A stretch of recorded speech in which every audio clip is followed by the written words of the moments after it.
Nung nakaraan nga ay nag-umpisa na mag-ensayo si Miko at nakakatuwa nga na sa height niya na 6'4 ay ganun ang pinapakita niyang galawan.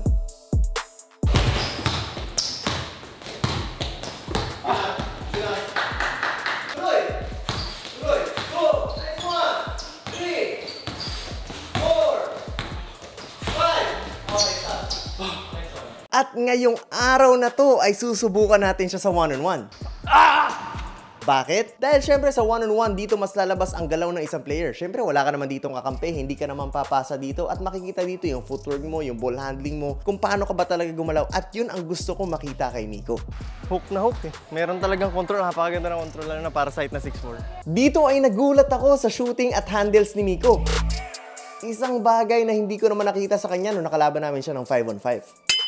May galaw talaga at kitang-kita mo yung ball control sa tuwing umaatake siya. Kaya't ano pang hinihintay natin? Panoorin natin kung paano gumalaw si Miko.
Soft touch. Grabe naman yun.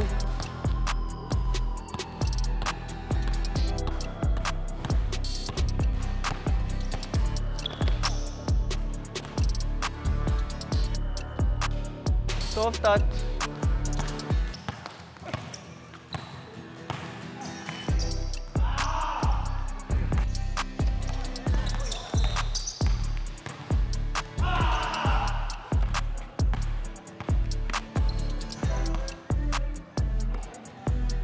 Soft touch.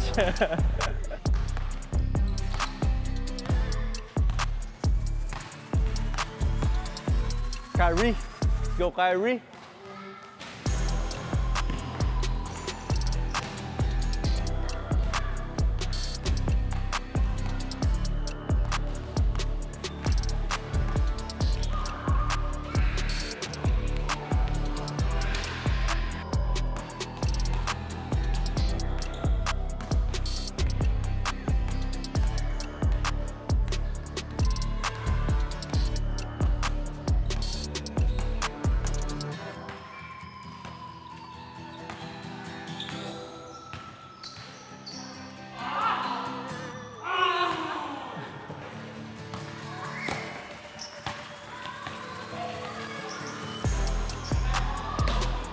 Bibilisan mo, pero pag ito hindi nawala sa harap mo, pag bumangga ka dyan sa kamay niya, andyan ka lang din sa harap.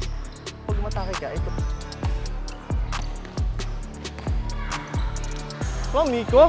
Napakaganda din talaga ng foundation ni Miko at kung paano niya laruin yung bola habang nagdidribble siya. Isang bagay na hindi natural para sa mga katulad niya na big man. O baka may magsabi dyan na ang liliit kasi ng bantay ni Miko, kayang-kaya niya, kaya nagagawa niya. Pero kung titignan nyo at kung talagang meron kayong mata sa basketball, makikita nyo yung pagkaswabe sa galaw niya. Kumo-crossover, bumabangga pero hindi nawawala yung bola, yung ball control, napakaganda, bumi-behind the back, fade away.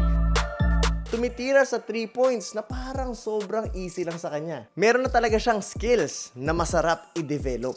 Hindi pa man ganun karami, pero nandun na, nag-uumpisa na.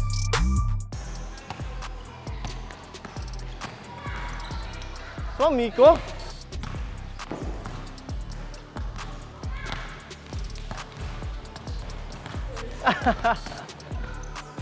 Ay!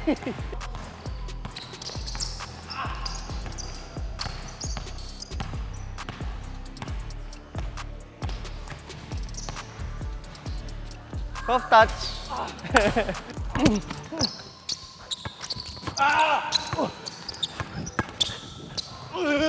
Ay!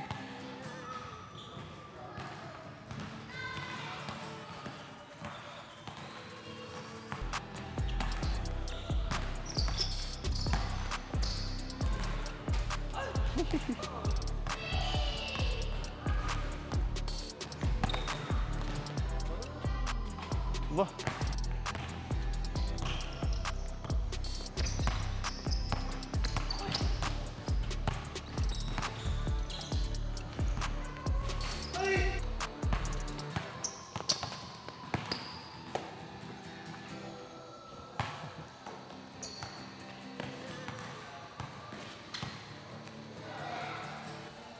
Bah! Pag ito naging sa isang taon guys, after 1 year. Grabe to si Migo. Sino, ngayon pa lang, ganda na ng handles, oh. No? Hook na hook, eh. Wow! Kulokoy din to, eh. So guys, 2 to 3 years ang pinag-uusapan natin na ensayo. At 3 days pa lang kami nag-iensayo. Ang pinag-uusapan na lang dito is commitment and consistency ni Miko. Pero kung meron siya noon at hindi siya bibitaw, ay siguradong makukuha namin ang goal na pinapangarap niya. Wow!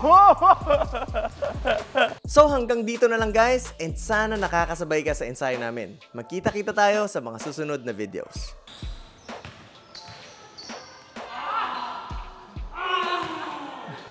Wala shooting. Uy! Putik. Uwi na tayo. Nahissi ako doon. Tara, sakto. Uwi na tayo. May maglalaro na. Tara na. Uwi na tayo. Binigyan mo pa ako ng gano'n. Ito naman, lagi naman.